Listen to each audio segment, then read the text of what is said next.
This is English Shorthand Dictation number 87 and the dictation speed is 160 words per minute. Ready? Start.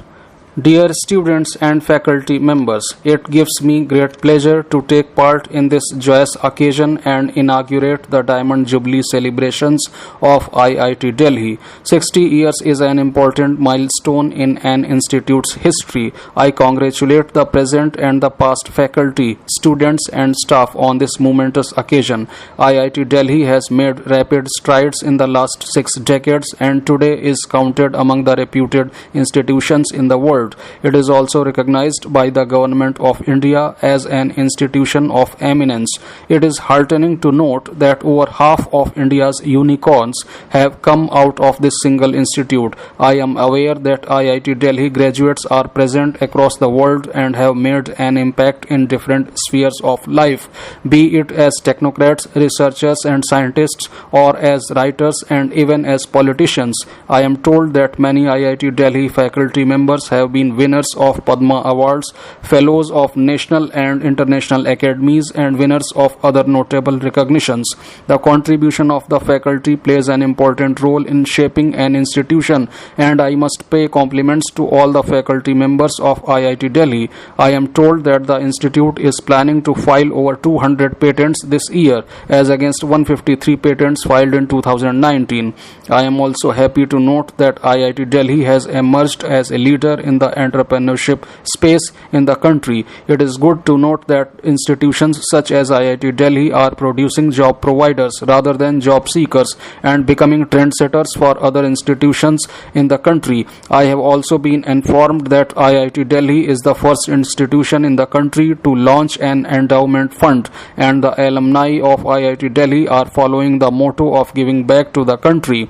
That indeed reflects the essence of India's culture of sharing and caring. I feel that it is the duty of every Indian who achieved success, fame and wealth in life to give back to the society and the country. One should never forget one's native place and the motherland. We are interacting in the midst of a pandemic that has disrupted every sphere of activity and impacted the world economy.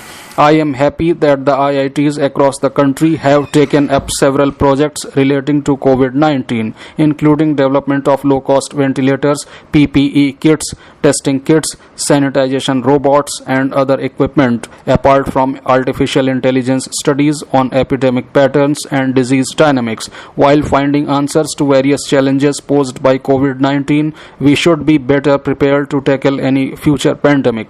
For that to happen, there should be greater collaboration and synergy between experts from different domains.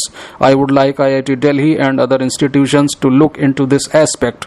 The research at IITs and other higher education institutes must be relevant to society and focus on finding solutions to various problems faced by mankind, from climate change to health issues. There is also a need to promote multidisciplinary research and industry-academia linkage. The higher education institutions must not work in silos and seek to connect with the industry. There should be a symbiotic relationship between the two to take up cutting-edge technology. At the same time, there should be greater investment in R&D projects which focus on finding solutions to societal problems.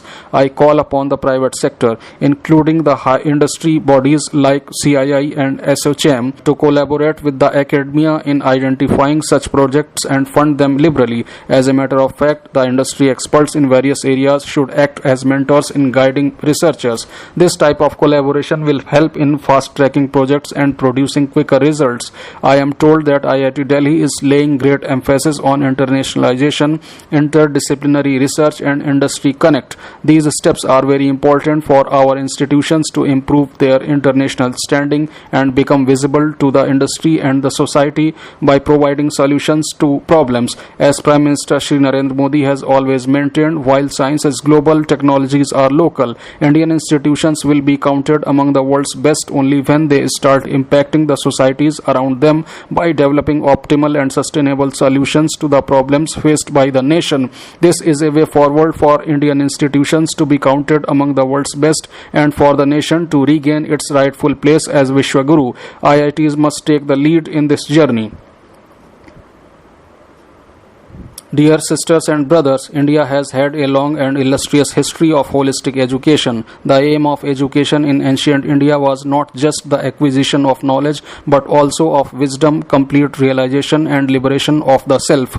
The ancient Indian education system had produced great scholars. They made seminal contributions to the collective knowledge of the world in diverse fields such as mathematics, astronomy, metallurgy, medical science and surgery, civil engineering and architecture, shipbuilding and navigation, yoga, fine arts, and chess, among others. I am happy to note that the new national education policy seeks to promote India as a global study destination, providing premium education at affordable costs, thereby helping to restore its role as a Vishwaguru.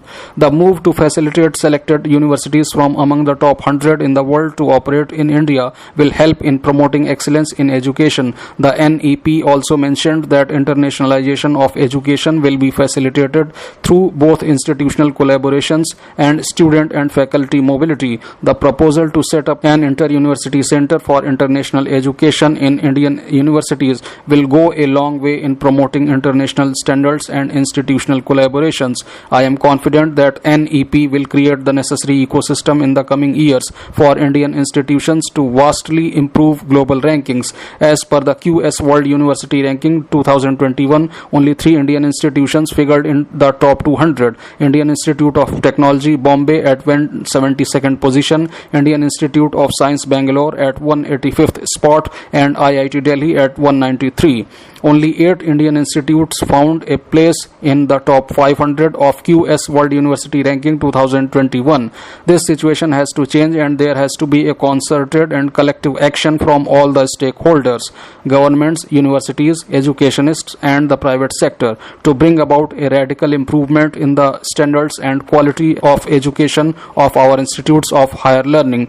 There is a huge potential for India to become a world leader in various technological domains given the demographic advantage and the presence of highly talented youth. The need of the hour is to impart quality education, convert this vast pool of educated manpower into highly skilled workforce in tune with the requirements of the digitally driven, knowledge-based 21st century. In fact, we have the capability to not only meet the requirements in the country but many other nations, particularly those with aging populations.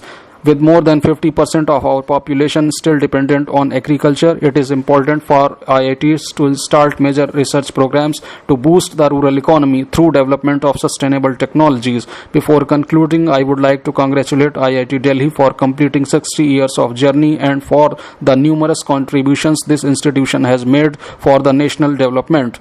IITs are the pride of the nation and the country has huge expectations from these institutions and looks up to them for science and technological leadership in the years to come.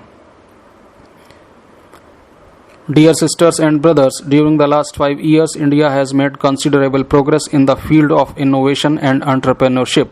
At world level, we have moved up from 81st position in 2015 to 52nd position in 2019 in Global Innovation Index ranking. It is indeed a matter of great satisfaction that we have the third largest startup ecosystem in the world today. It is heartening to see that the government has taken a number of initiatives to inculcate the spirit of innovation among students from a young age. Over 2 million students between grade 6th to 12th are working in more than 5,100 Atal Tinkering Labs established across the country under the Atal Innovation Mission. Innovation has always been the key defining feature of human progress. Inventions, discoveries, creative artworks, architectural marvels, and experimentation in different fields of human endeavor have enriched human lives. India has its own illustrious history of innovations spanning at least 20 centuries, right from the invention of zero and the decimal system. There was a time when India was known as Vishwaguru and students from faraway countries came to study at our universities. We must regain that intellectual leadership. We must once again emerge as a global hub of learning and innovation. We have to tap into the highly talented youth population which is brimming with new ideas, a passion for experimentation and willingness to forge a new path. It is these young people studying in many of our colleges and universities who will define what our country's future will be. It is these youths that need encouragement, facilitation and recognition. They must be given the guidance and freedom to explore new frontiers. Our educational institutions, especially institutions of higher education, must reinvent themselves to create these essential educational conditions for innovation to thrive, for creativity to blossom. I am happy to note that the new national education policy has a sharp focus on this aspect and has made a number of recommendations that will foster innovation. It has outlined a new vision that can vastly improve the quality of teaching and learning as well as research.